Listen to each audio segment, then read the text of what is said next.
Menperi menegaskan banyaknya industri di Indonesia yang kalah bersaing, bukan karena tidak mampu, melainkan lantaran pasar domestik dibanjiri oleh produk impor baik yang legal maupun ilegal. Menteri Perindustrian Agus Gumiwang Kartasasmita mencatat penyebab utama industri nasional kalah bersaing adalah derasnya arus produk impor yang masuk ke pasar domestik tanpa pengawasan. Ya, untuk itu dibutuhkan proteksi terhadap industri nasional. Menperi menegaskan banyaknya industri di Indonesia yang kalah bersaing, bukan karena tidak mampu, melainkan lantaran pasar domestik dibanjiri oleh produk impor baik yang legal maupun ilegal.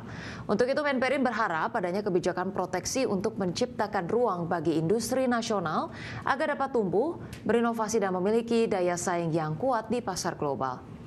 Salah satu langkah untuk melindungi industri dalam negeri adalah dengan pemberlakuan non-tariff measures atau NTM, di mana penerapan NTM di Indonesia masih rendah dibandingkan dengan negara kompetitor yang hanya 225 NTM, sementara Amerika memiliki 5.000 NTM.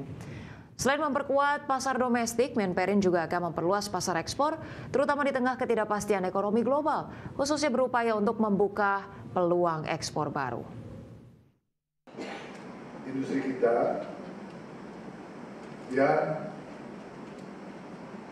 tidak mampu bersaing, atau kalau dalam bahasa yang lebih kerasa lagi kalah, bukan karena tidak mampu, tetapi karena pasar dibanjiri oleh produk impor yang masuk bebas seolah-olah tanpa kendali, baik itu ilegal maupun legal. Kebijakan proteksi ini bukanlah merupakan kebijakan proteksi yang Pemirsa, Kementerian Perindustrian mencatatkan indeks keyakinan industri pada Oktober 2025 berada di posisi 53,5, naik 0,48 poin secara bulanan. 22 subsektor industri masuk kategori ekspansi, sementara itu satu subsektor industri mengalami kontraksi, yakni industri tekstil.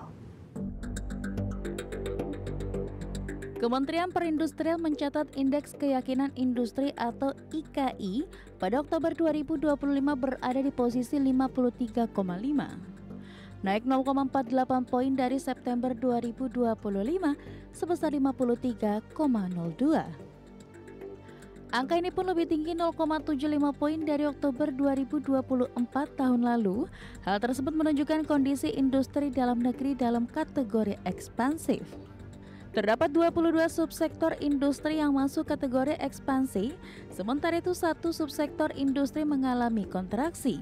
Subsektor yang mengalami kontraksi yakni industri tekstil. Adapun nilai IKI tertinggi dicatat oleh subsektor industri pengolahan tembakau serta industri kertas dan barang dari kertas. Sementara itu variabel pembentuk nilai IKI ini menunjukkan hal positif, terlihat dari variabel pesanan baru dan persediaan produk yang naik dari September 2025. Variabel pesanan baru mencatatkan nilai 55,25 di Oktober 2025, naik dari 53,79 poin sebulan sebelumnya. Lalu variabel persediaan produk yang juga naik menjadi 56,86 dari sebelumnya 56,52. Berbagai sumber, IDX Channel. Pemirsa, Otoritas Jasa Keuangan menegaskan komitmennya untuk mempercepat transformasi ekonomi dan keuangan digital. Ketua Dewan Komisioner OJK Mahendra Siregar menyatakan bahwa hal itu diwujudkan melalui kegiatan Indonesia Fintech Summit Expo yang pada tahun ini digelar bersinergi dengan Festival Ekonomi Keuangan Digital Indonesia oleh Bank Indonesia. Mahendra menjelaskan transformasi digital bukan semata tentang teknologi, tetapi yang lebih penting adalah bagaimana inovasi menghadirkan akses yang lebih inklusif, layanan yang lebih efisien dan aman, serta kepercayaan publik yang semakin kuat. Melalui kolaborasi bersama BI, Kementerian Lembaga dan seluruh pemangku kepentingan, OJK berkomitmen terus menjaga ekosistem keuangan digital yang aman, adaptif, dan inklusif. Hal ini juga mempertegas komitmen mempercepat transformasi ekonomi dan keuangan digital yang selaras dengan arah Astacita memperkuat kemandirian dan daya saing ekonomi Indonesia. Transformasi digital bukan semata tentang teknologi, Namun juga lebih penting lagi bagaimana inovasi menghadirkan akses yang lebih inklusif, layanan yang lebih efisien dan aman, serta kepercayaan publik yang semakin kuat.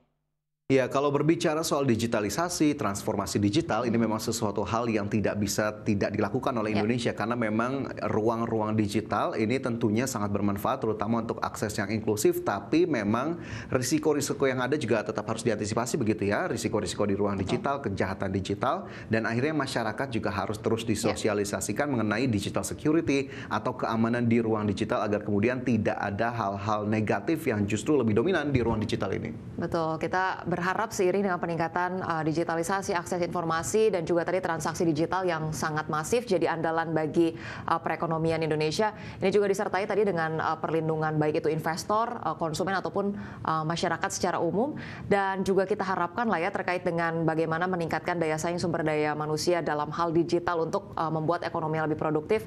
Ini lebih luas lagi, tidak hanya terkonsentrasi di Pulau Jawa aja lah ya begitu. Jadi secara infrastruktur dan juga kesiapannya betul-betul bisa merata aksesnya untuk seluruh masyarakat Indonesia. Baik. Pemirsa, Gubernur Bank Indonesia Peri Warjio menyampaikan bahwa layanan sistem transaksi BIFAS hingga KRIS kini menjadi yang termurah dan tercepat di dunia. Dengan pertumbuhan pengguna dan volume transaksi yang signifikan, Bank Indonesia yakin digitalisasi sistem pembayaran akan meningkatkan literasi keuangan nasional dan akan menjadi tulang punggung pertumbuhan ekonomi masa depan yang selaras dengan program Astacita pemerintah. Bank Indonesia menggelar Festival Ekonomi Keuangan Digital Indonesia dan Indonesia Fintech Summit and Expo 2025. Dalam pembukaan, Gubernur Bank Indonesia Peri Warjio menegaskan perkembangan pemanfaatan sistem pembayaran Quick Response Code Indonesia Standar atau KRIS hingga BIFAS di Indonesia menunjukkan peningkatan yang signifikan dari tahun ke tahun.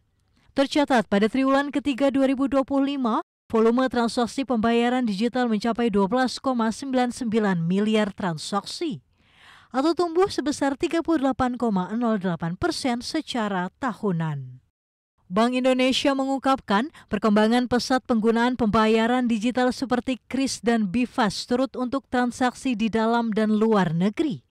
Karena biaya layanan transaksi digital yang sangat murah, dengan hanya sebesar Rp2.500 per transaksi pada BIFAS, atau 0% untuk biaya transaksi KRIS di merchant usaha mikro di bawah Rp500.000 telah membuat penetrasi transaksi pembayaran digital semakin berkembang. Bank Indonesia juga mencatat transaksi pembayaran menggunakan KRIS telah menjangkau 60 juta pengguna. Dari data tersebut, 93% berasal dari UMKM. Hal ini menunjukkan digitalisasi keuangan telah tumbuh secara organik karena kemudahan, efisiensi, dan kecepatan dalam transaksi. Akhirnya dengan KRIS dan BIFAS yang murah, ini mendigitalkan Indonesia termasuk ekonomi dan keuangan inklusif. Itu yang kemajuannya. Dan juga kemajuan-kemajuan lain di bidang ekonomi keuangan digital. Itu satu, kita bersyukur. Nomor dua, acara inilah bentuk penguatan sinergi pemerintah, Bank Indonesia, OJK, Asosiasi Sistem Pembayaran Indonesia, Asosiasi Fintech Indonesia untuk bersama-sama semakin memajukan ekonomi keuangan digital. Peningkatan volume transaksi pembayaran digital di Indonesia ini didorong oleh perluasan akseptasi dan kanal pembayaran digital, termasuk peningkatan transaksi melalui aplikasi mobile, internet banking, hingga KRIS. Jakarta, Raharjo Patmo, IDX Channel.